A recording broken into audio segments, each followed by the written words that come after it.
Room 13 doesn't exist.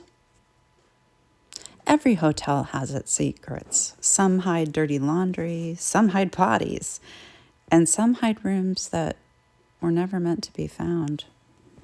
When I was 26, I took a job as an overnight front desk clerk at the Marlowe Grand Hotel, a historic building downtown. Massive lobby, brass fixtures, red carpets, the kind of place that still had bellhops and rotary phones in the rooms. It was the kind of place that looked beautiful on the outside, but felt hollow on the inside, like it was just wearing a face. I worked the 11 p.m. to 7 a.m. shift. It was boring, mostly. A few late check-ins, drunk guests stumbling in, cleaning crews. But my manager told me one thing on my first night. If anyone asks for room 13, you tell them we don't have one.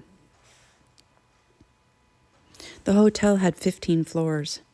I double-checked the elevator panel my second night. No button for 13, just 12, 14, and 15. Pretty standard, I thought. Lots of buildings skip floor 13. Still, I was curious. I went through the room logs. Nothing listed as room 13, not on any floor. No room 113, 213, 313, all skipped. The numbering jumped from 12 to 14 each time. Weird, right? Then one night, around 3 a.m., a guest came downstairs, middle-aged man, balding, wearing a robe, barefoot. He walked up to the desk and whispered, "There's someone in room 13. I blinked. Sir, we don't have a room 13. He looked confused. Then he started crying. Then where the hell did I just come from? That morning, I pulled the security tapes. The guest had entered the elevator on the 5th floor. Pressed. Nothing. The elevator began moving on its own. The floor indicator jumped from 5 to 13, flickered there for a full minute, then back to 5. I slowed the footage down. When the doors opened on 13, there was a hallway. Carpet was darker, wallpaper peeling, lights flickering. Then just before the doors closed, I saw someone at the end of the hall. Not the guest, someone else. Too tall, too thin, too still. A few nights later, I was walking the 12th floor doing rounds, just out of habit. Most of the guests were asleep. I noticed a strange sound. Knocking. 3 slow knocks. Then silence. Then 3 more. It followed.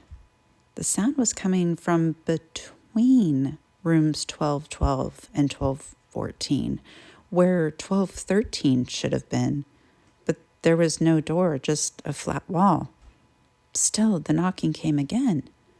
I pressed my ear against the wall. Faint whispering, like someone breathing directly into the drywall. Then something hit the other side hard. I fell back. The knocking stopped. I started asking around quietly.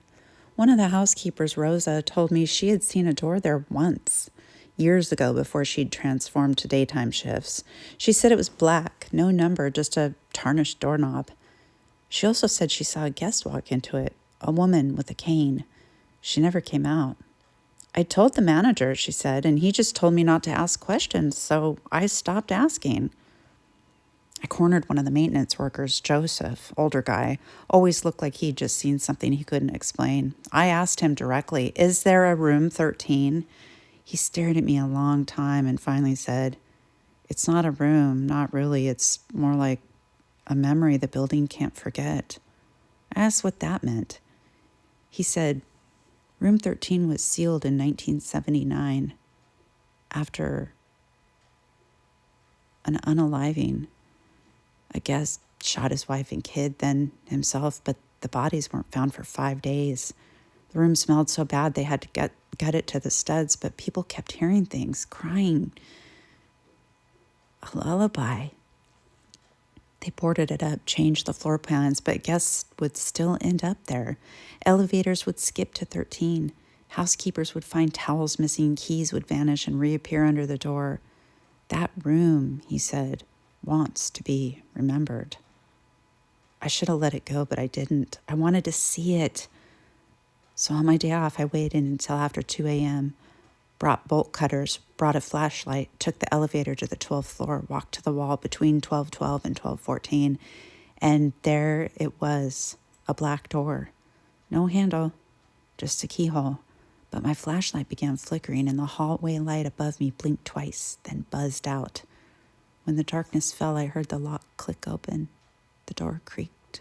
It opened on its own. The room was rotting, wallpaper peeling in curls, stains on the floor that looked like dried blood, a crib in the corner, bullet holes in the wall, but no furniture, no signs of life. I stepped in, my foot landed on something soft, a stuffed rabbit, pink, matted with hair and dust. The door slammed shut behind me. I turned and tried to open it. Nothing. I banged, yelled. Then I heard the lullaby, soft music box. It was coming from the crib. I turned. Someone was standing beside it, tall, pale, wearing a bellhop uniform from the 1970s. His eyes were missing, just dark pits. He opened his mouth and the lullaby got louder, not from his throat, but from inside my head. I blacked out.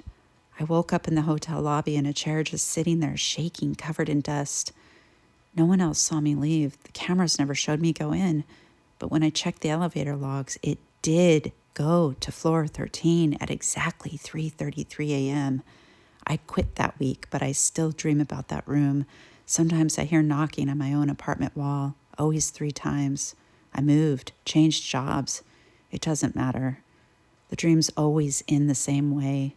The black door opens, the bellhop smiles, and someone whispers, "We saved your room." The end.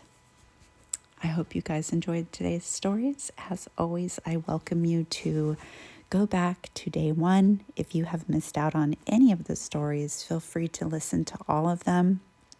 It's really quite fun. I'm enjoying myself immensely, as I keep saying. It's the countdown to Halloween. I will be trying to do a story every day in October. It's my favorite month, like I've said before. If you are enjoying these stories, if you are enjoying the videos on my channel, please hit like and subscribe. It really, really helps my channel. I am trying to grow it. I'm trying to grow this community of wonderful people. So as always, my friends, loves.